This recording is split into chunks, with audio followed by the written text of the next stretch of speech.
Hello दोस्तों, business point में आपका स्वागत है। और अभी हम कर रहे हैं आज की current affairs.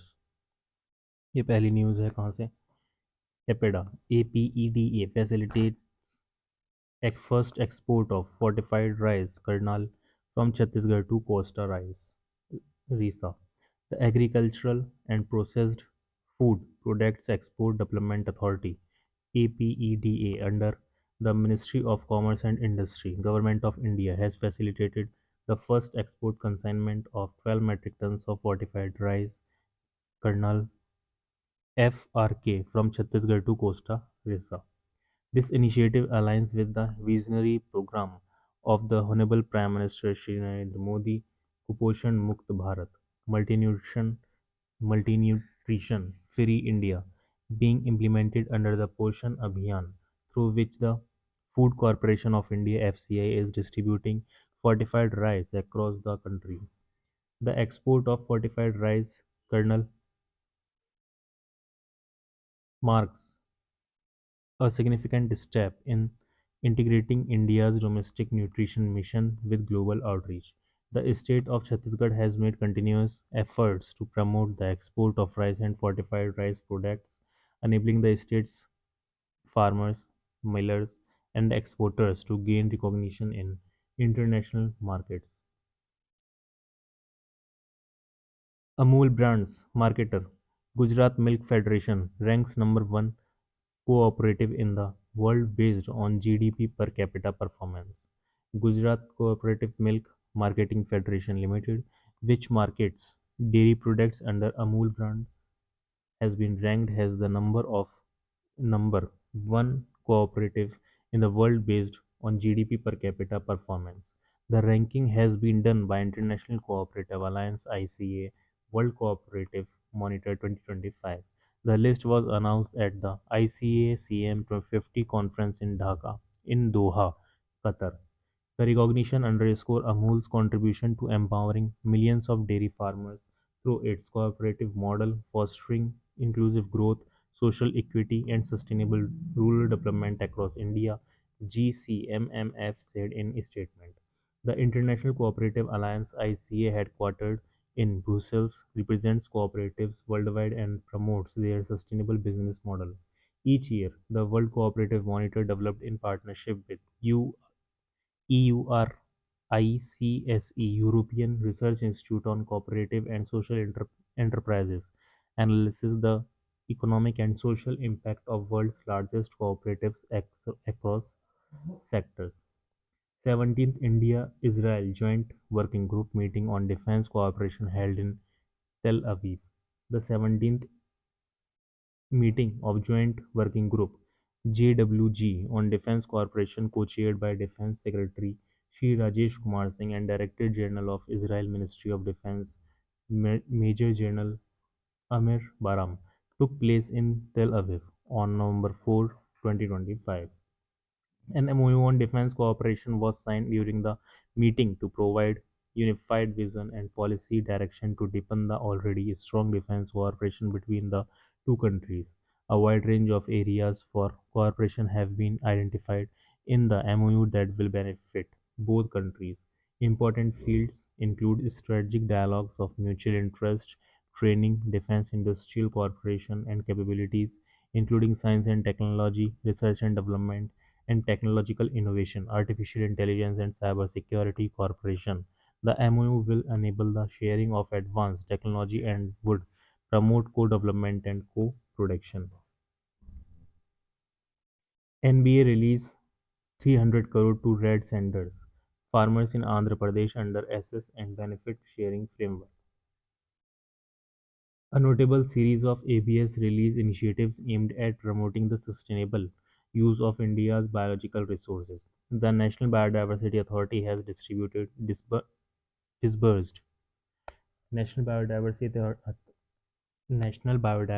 Authority has disbursed disbursed 300 crore to 199 beneficiaries, covering 198 farmers from Andhra Pradesh and cultivators of red sanders. ये क्या है? बॉटनिकल नेम है रेड सेंडर का.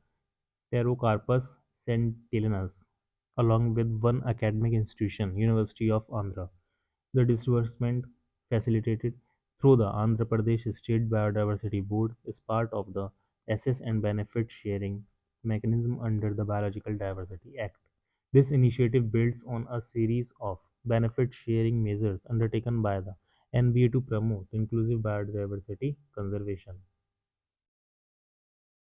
Union Minister of Steel and Heavy Industries launched the third round of PLI scheme for specialty steel PLI scheme 1.2. Union Minister of Steel and Heavy Industries Shri H.D. Kumaraswamy launched the third round of PLI scheme for specialty steel. Steel Ministry PLI scheme has so far attracted a commitment and investment of rupees 43,874 crores, direct employment of 30,760 people, and estimated production of 14.3 million tons of specialty steel identified in the scheme. As of September 2025, participating companies in the first two rounds have invested 22,973 crores and generated 13,284 in employment. The PLI scheme for specialty steel, approved by the Cabinet in July 2021, is a key initiative under the Atmanirbhar Bharat vision to make India a global hub for steel production. The third round PLI 1.2 aims to attract new investments in emerging and advanced steel products such as superalloys, CRGO, cargo, stainless steel, long and flat products, titanium alloys, and coated steels. This is expected to generate significant employment, expand high-end steel capacity, and position India as a preferred supplier in the global value chain for specialty steels. Product coverage. The third round of PLI scheme covers 22 product subcategories across five broad target segments, including strategic steel grades, commercial grades, categories 1 and 2, and coated wire product. Initiatives rates incentive rates incentives will range from 4% to 15% of incremental sales depending on the product subcategory and year of production. Incentive period benefits will be available for a maximum of 5 years starting from fiscal year 2025-26, with incentive disbursal commencing in fiscal year 2026-27. Other changes: base year for price have been revised from 2019-20 to 2024-25 to reflect current trends. GST collection dipped in 20 of 36 states and union territories in October. 20 out of 36 states and union territories UTs in India saw their goods and service tax GST collections contract in October, marking the weakest monthly performance so far in the financial year 2026 as a business adjusted to the implementation of the GST 2.0 rate structure. State GST collections grew just 2% in October, while gross GST rose 4.6%, lowest in fiscal year 26. The subdued collection came after a strong momentum in the first half of the financial year, with growth peaking at above 13% in May. Major states and UTs which saw their GST collections slip into negative territories in October include Himachal Pradesh -17%, Jharkhand -15%, Uttarakhand -13%, Andhra Pradesh -9%, Madhya Pradesh -5%, Rajasthan -3%, and Delhi -1%, pointing to a broad-based slowdown across consumption and industrial centers. Even large contributors such as Haryana 0%, Maharashtra 3%, Tamil Nadu 4%, and Gujarat 6% saw muted performance, significantly lower than their earlier double-digit growth in April and May. However, Karnataka and Telangana, which had seen subdued man numbers in September, posted 10% growth in October. Chandigarh, Delhi have highest share of services in GVA, Niti Aayog report. The share of services in gross value added GVA in 2023-24 was the highest in Chandigarh, 88.8%, followed by Delhi, 84.1%, said a Niti Aayog report released last week. This indicates that a state or union territory UT, while having high per capita income, is also more services oriented. The report only used 22 major states UTs from the analysis. At the all India level, the share of services in GVA stood at 54.5% in 2023-24. UPI transactions surged to record 27.28 trillion in October festive rush.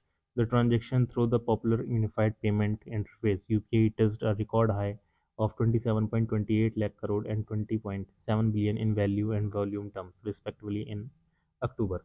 According to data released by the National Payments Corporation of India (NPCI), in terms of value, the last highest recorded was 25.14 lakh crores in May, while in terms of volume, the last high was 19.47 billion in July.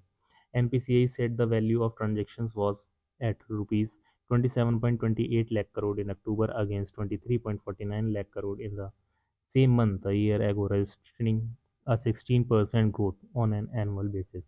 On a month-on-month basis, the growth was 9.5% in terms of value. The UPI transaction in value terms was 24.90 lakh crore, while volume was 19.63 billion. The average daily transaction in October was 668 million with an average value of 87,993 crore during the festival month. Today, UPI accounts for 85% of all digital transactions in India. Its impact goes beyond national borders, powering nearly 50% of global real-time digital payments. UPI is already live in 7 countries, including the UAE, Singapore, Bhutan, Nepal, Sri Lanka, France, and Mauritius. Its entry into France is a milestone because it is UPI's first step in Europe. This allows Indians traveling or living there to pay seamlessly without the usual hassles of foreign transactions. NPCI, an initiative of the Reserve Bank of India (RBI) and the Indian Banks Association, is an umbrella organization for operating retail payments and settlement systems in India. RBI's forward book expands after 6 months as it mounts rupee defense. India's central bank increased its short dollar forward position by $6 billion in September, marking the first rise in 6 months. Data released on showed has it intensified efforts to curb pressure on the rupee. The Reserve Bank of India's net short position in FX forwards and futures stood at $59.4 billion as of September and signaling continued sales of dollars in the forward market. The data is released with a 1 month lag. The FX forward book reflects positions in both non-deliverable forwards (NDF) and the onshore forward market, which had peaked in February. The rupee weakened for a fifth consecutive month in September, hitting a record low of 88.80 against the dollar.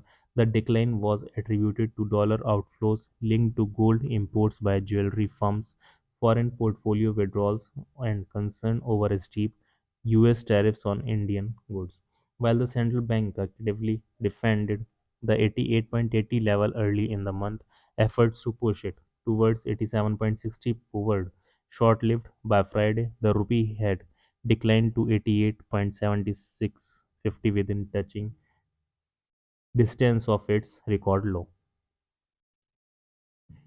DGCA DGCA proposed full airfare refund for cancellation due to medical emergencies.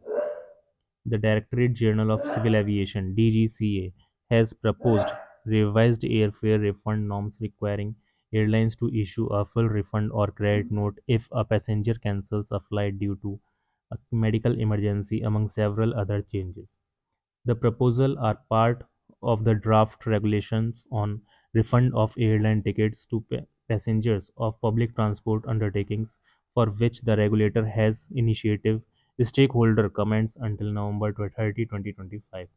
The draft states that the airline may refund the tickets or provide credit shell in case of ticket cancellation by passenger arising due to medical emergency.